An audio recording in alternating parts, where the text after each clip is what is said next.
Ya estuvimos analizando qué pasaría en el caso de que un asteroide de más de 1 kilómetro de diámetro chocara contra la Tierra. La catástrofe sería global.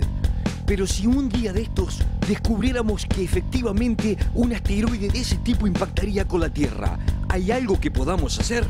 Eso es lo que veremos a continuación. Un asteroide se dirige a la Tierra. Lanzar bombas atómicas no parece la solución ideal por razones que veremos en un momento. Por otro lado, la posibilidad de desviar el asteroide depende mucho de la anticipación con que se detecte el peligro. Primero, veamos cómo hizo Batman para evitar la colisión. Superman y Batman diseñan un cohete espacial bastante ridículo porque era mitad Batman y mitad Superman, que impactaría directamente contra el asteroide que se dirige a la Tierra. De esta manera, intentarían que se rompiera en 1000 fragmentos o al menos desviar su trayectoria.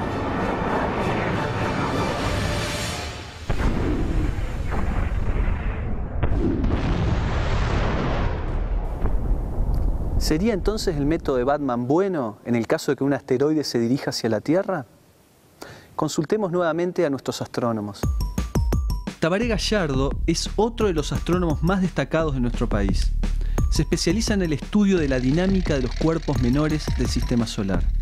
Este es un tema muy relacionado con el problema que estamos tratando. Bueno, en la película el método de Batman era directamente ir y chocar contra el asteroide. ¿Eso podría funcionar? Bueno, el problema de impactar directamente contra un objeto son las consecuencias que eso traería. Si la energía es suficientemente grande, podría llevar a una destrucción catastrófica del objeto. O sea, se fragmentaría, todo el objeto en pedazos bastante más pequeños. El tema es qué pequeños son esos objetos, porque van a continuar en la misma órbita prácticamente que venía el asteroide y van a terminar colisionando con la Tierra. Si los objetos son de pocos metros de diámetro, podrían llegar a desintegrarse totalmente en la atmósfera, pero por otra parte podrían calentar mucho la atmósfera. Pero si lo más probable que ocurra es que los objetos que terminen, por lo menos alguno de ellos tenga varios cientos de metros o hasta kilómetros de diámetro, las consecuencias quizás no sean tan grandes como en el objeto inicial, pero podrían ser consecuencias catastróficas para la Tierra. Con lo cual no es un método muy adecuado para poder prevenirse sobre el efecto de un impacto de un asteroide contra la Tierra. El tema es el lapso, no hay mucho tiempo, son 6 días. Ajá. Las otras opciones son dar un impulso, ya sea como el método de Luthor, con una explosión nuclear en las proximidades, para que la energía que llega al asteroide genere una especie de expulsión de materia, un jet de materia que lo desvíe. Pero el tamaño del asteroide y la diferencia de tiempo entre el impacto no permite hacer otra maniobra que la destrucción. Es decir, que el método de Luthor sería muy riesgoso, digamos, lanzar armas nucleares en un cohete, digamos, sería muy riesgoso, pero podría funcionar con un plazo más grande, digamos, si el asteroide estuviera más lejos. Sí, el tema del plazo es lo crítico en esto, y es por eso es que en todos los programas que se han venido diseñando para prevenirse de este fenómeno del impacto de objetos contra la Tierra, se ha venido manejando la importancia de descubrir los potenciales objetos que pudieran chocar contra la Tierra con gran antelación, o sea, con años, hasta décadas, digamos, para poder aplicar métodos que no son tan riesgosos y que podrían ser mucho más fructíferos en cuanto a el objetivo de desviar el objeto. Porque en definitiva no nos interesa tanto destruirlo, nos interesa que no nos choque. Entonces, la alternativa que hay es desviarlo, o sea, aplicarle un pequeño impulso que en vez de chocar directamente con la Tierra, pase algunos cientos de miles de kilómetros o alguna distancia mayor. Entonces, el método de Batman de provocar una colisión directa con el asteroide es inadecuado. El método planteado por Lex Luthor de utilizar armas nucleares es muy peligroso. ¿Qué hacemos? Tabaré propone emplear un espejo solar que derive la luz que proviene del Sol y la proyecte directo sobre el meteoro. ¿Para qué? Eso genera un calentamiento. Si el asteroide además tiene componentes volátiles, mejor, porque entonces se genera un jet de gas que se sublima rápidamente y eso vuelve a generar el impulso ese de que estamos hablando por otro método, es un pulso más suave, no es tan intenso, y eso permite desviar la ruta. Un espejo refleje la propia luz del sol, sí, digamos. Sí, sí. Colecte y refleje y concentre, como si fuera una lupa gigante. Ajá. Sí, bueno, la leyenda dice que los griegos lo usaban para quemar las naves de los enemigos, ¿no? No, otros métodos que se han venido manejando, hay dos bastante interesantes. Uno se conoce como el remolcador espacial o el remolcador asteroidal. En ese caso lo que se trataría es de colocar una sonda espacial que en cierta forma se enganche, se ancle al asteroide y empiece a empujar al asteroide lentamente en una cierta dirección. El problema de ese método es encontrar un punto de anclaje. Otro método alternativo que quizás logre solucionar ese problema es lo que se conoce como el tractor gravitacional. En ese caso lo que se hace es aplicar un principio bastante interesante de física, de acción y reacción, en cuanto a que lo que se hace es colocar una sonda espacial próxima al asteroide y el asteroide va a intentar atraer a la sonda espacial por acción gravitatoria. Si la sonda espacial a su vez trata de alejarse del asteroide, lo que está haciendo es en definitiva remolcándose al asteroide y sacándolo de la órbita inicial. Entonces sería una sonda espacial con un motor muy potente que está intentando escaparse del asteroide y el asteroide lo va en definitiva a ir siguiendo. Cualquiera de estas dos requiere, como la otra que comentaba Tabaré, requiere un tiempo de acción muy largo, ¿no? Meses, quizás años, para poder lograr el objetivo de deflectar, de desviar el asteroide. El problema de ese método es el hecho de que quizás antes pensábamos que los asteroides eran objetos monolíticos, o sea, una gran roca viajando en el espacio. Hoy en día pensamos que gran parte de los asteroides, y en particular los cercanos a la Tierra, quizás no sean objetos monolíticos, sino sean más bien aglomerados. Aglomerados hasta de objetos de pocos metros de diámetro, conformando una gran como pila de arena, una pila de escombros de pequeño tamaño. El problema es que cuando intentamos atraer gravitacionalmente a esa pila de escombros, lo que vamos a hacer es, por fuerza de marea, ir deformando al objeto. Entonces, lo que estamos un poco estudiando ahora es cómo actúa una deformación en el objeto y en definitiva si no terminamos haciendo como un gran chicle y con lo cual, digamos, bueno, todo este tipo de técnicas requieren todavía un estudio como para poder ver la viabilidad y la factibilidad de que sirvan para el objetivo de desviar un asteroide.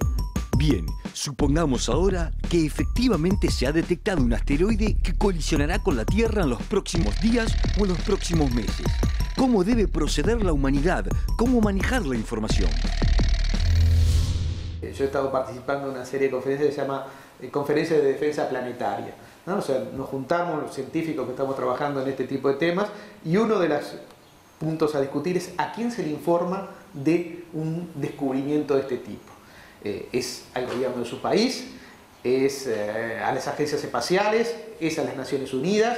Bueno, informado el público, informado la gente, bueno, ¿qué acciones tomar? También eso es otro problema.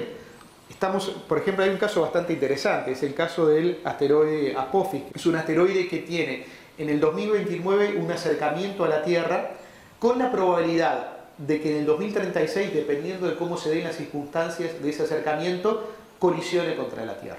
Una probabilidad muy baja, pero no nula en este momento. ¿Qué pasa? Si uno calcula las condiciones de aproximación en el año 2036, de impacto en el 2036, da que la colisión podría darse en una franja que iría desde Rusia, o la parte este de Rusia, cruzando el Pacífico hasta América Central y Venezuela. O sea, esa es la franja en la cual podría llegar a colisionar el objeto. Supongamos que las chances son reales de colisión. Sí. Se juntan los gobiernos, bueno, ¿qué acciones tomar? ¿Hacia dónde los desviamos? ¿Los desviamos un poco antes y que se acerque, digamos, a las chances de colisión en Rusia? ¿O los desviamos un poco después y se acercan las chances de colisión en Venezuela? Lo decide Estados Unidos, que tiene la capacidad quizás de mandar las misiones espaciales. ¿A dónde lo va a decidir Estados Unidos? ¿Hacia Chávez o hacia Rusia? si bien tiene diferencia con Rusia, es un aliado en ciertos aspectos, Chávez es el enemigo.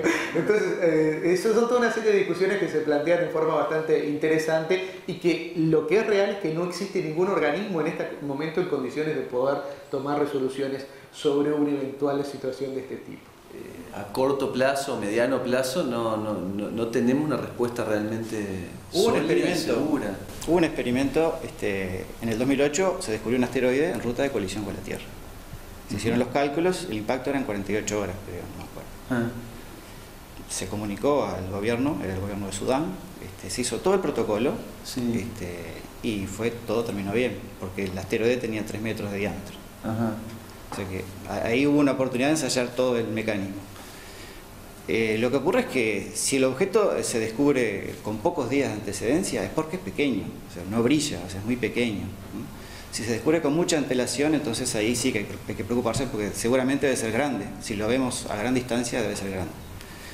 Y los mecanismos que se han probado en forma teórica por ahora, los modelos con los que se ha trabajado, siempre se trabaja con objetos de 100 kilómetros, de 100 metros, 200 metros, una cosa así. Ajá. O sea, desviar algo de kilómetros, como era el caso de la película, creo que a nadie se le ha puesto en consideración. Ajá. Si bien hay muchos de esos cuerpos, cerca de 1 millón, el objetivo es conocerlos bien, conocer las trayectorias y predecir con mucha antelación posibles riesgos. Bueno, da la sensación que se están haciendo muchas cosas, ¿no? Pero contar con la ayuda de Superman no estaría nada mal, ¿no? Sí, contar con la ayuda de superpoderes, pero hay que ver qué tipo de superpoderes se utilizan y quizás la fuerza de Superman para desviarlo hubiera sido lo mejor. Igual la ciencia, para explicarle un poco a Superman cuáles son los mejores métodos, ¿no? La ciencia ayudada por Superman, creo que es la mejor combinación. Parece que la humanidad no está completamente a salvo de una amenaza del espacio. Y no estaría de más contar con la ayuda de algún superhéroe en caso de que un asteroide se acercara hacia la Tierra. ¿Yo qué soy? ¿El hijo de la pavota? De todos modos, la llegada de un meteorito no tiene por qué ser trágica. Muchas veces nos da el placer de ver estrellas fugaces. E incluso pudieron inspirar a Ray Bradbury a escribir el siguiente cuento, Calidoscopio. En el cuento, la nave espacial del protagonista es impactada por un asteroide. El capitán sale disparado rumbo a la Tierra y entonces piensa: ¡qué horrible! Explotó la nave. Parece que vuelvo hacia la Tierra. Cuando choque contra la atmósfera voy a arder.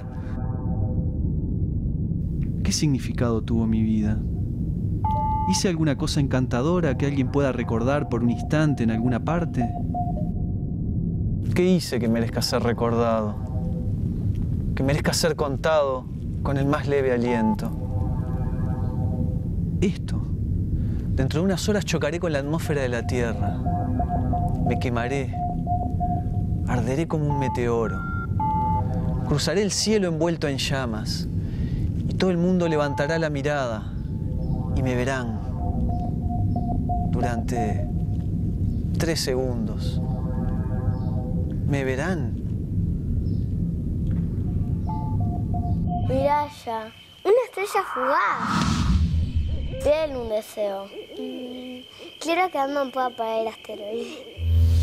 Como vimos en nuestra conversación con los astrónomos uruguayos, la tarea de observar el cielo en busca de riesgos y de estudiar posibles métodos para salvar a la Tierra de una colisión es una tarea de superhéroes.